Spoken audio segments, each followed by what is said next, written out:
I was just saying they look like they're going to blow the game. They wind up winning the game. Some mistakes, obviously, at the end. Can't inbound the ball. Right. Maybe if John Morant doesn't twist his ankle because he had to sit out about a 3-minute stretch there. And that hurt them. Yeah. But anyway, the point is, you still weren't that impressed by the victory. And when you look at, because I said this going into the playoffs, and who else did we have on the other day who said the same thing? What was the point? About you don't want to go into the playoffs like that. Eddie House. I think it was Eddie House. Yeah.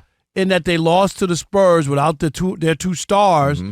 And then they couldn't beat the Clippers. Not that the Clippers are a bad team, but you had a game. That was a big game. It was at home. Draymond makes a layup. Right. You're at home. You're not in the play-in. Yeah. Like, that was a big game to me. And they lost both of them. Yeah. And then they didn't look that great to you, did they? No. So here's the thing, though.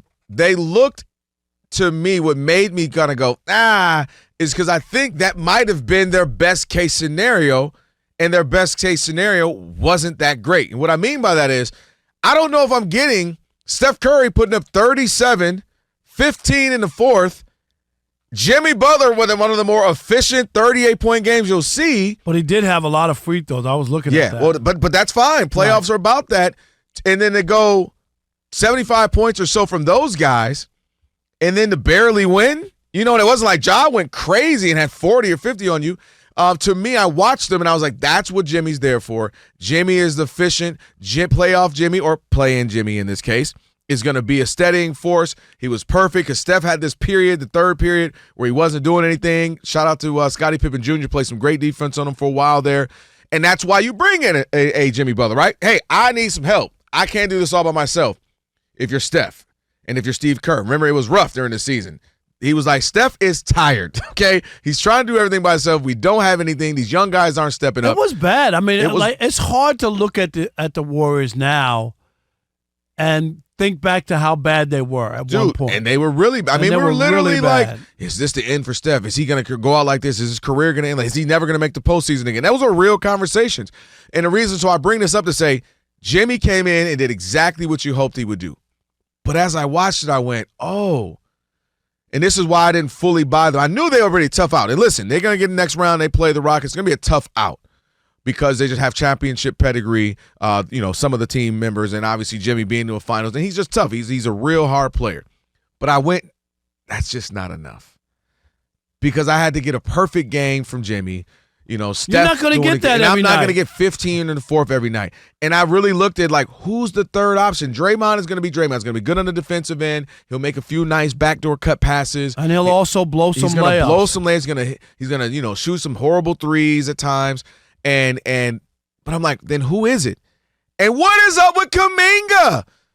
Did he slap Steve Kerr's kid or something?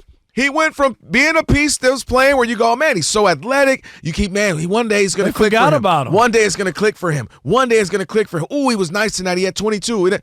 And now he's DNPs. He's not even playing. He's not even getting limited minutes. He's not even playing. He's not even getting a sweat. So to me, you lose an X factor of a guy who's athletic, who can all of a sudden have a random 20, 25-point night.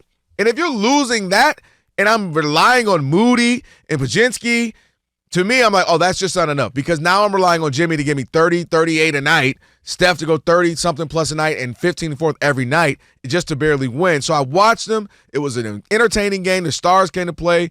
Jock came to play as best he could. Baines was looking really nice. Triple J was doing his thing. But I went and said, okay, this is why they're not the Warriors of past because I can't rely on Jimmy to do that every single night and Steph to do that every single night. And think that's a viable way of winning some series. So to me, it was what you'd hope for in a sense of competitive game. Jimmy starred, he balled. They won, but I went, that's not enough. Right. That ain't enough to make me go, they can beat the Lakers. They can beat OKC. I don't even think they beat the Clippers. Because really when you think about, when you think about the Warriors, right, the only reason why you even would think they'd have a chance against OKC is because of experience, not because they were a better team. And that's a real thing. That's the only reason why you would question OKC beating them. That's the reason why everybody questions them, right? But not basketball or not the players involved, right? No, not OKC, at all. they have too many people. They're too deep. They have guys that they don't have a real name. And they play defense. Oh, 100%. That's what they do well. They play defense. And so when you look at that, and I'm with you. You know I'm not high on the Warriors anyway. Right. Even with them getting Jimmy Butler. Like, oh, you don't want to see them. Oh, here we go. They're going to make that run. No, Draymond's not the same. He's not. No. He could be. It's just like he frustrates me at times, specifically offensively. He's not the same. And then you're asking for a lot from Steph and Jimmy. They got to get you, 80 or 90 points a night to win? Right. Comfortably? Right. Like, that's just – you're right. Can you count on that every night? No, you cannot count on that. Who's their even third in the guy? Playoffs? Who's their Austin Reeves? Who is their Drew Holiday? Well, the Celtics got 5 guys who, Pritchard, any night can be that third guy. Al Horford, I mean, they're loaded over there. They got. We're doing all this. They ain't even talking about Porzingis yet. You know what I mean? Because he's been injured. I remember, yeah. Right. Like, they have too much over there. But, like, who's that guy for them? You know what I mean? Who is their Baines if it's Triple J and Ja? Like, who is their third guy? And that's my concern is that, dude, Steph got to put up 35 a night. He can't have a 22-point night. Jimmy Butler's going to have to do that. I'm like, and where's that going to come from? And I just don't think Moody, Pajinski, and some of the other Looney, he's not even really a factor anymore.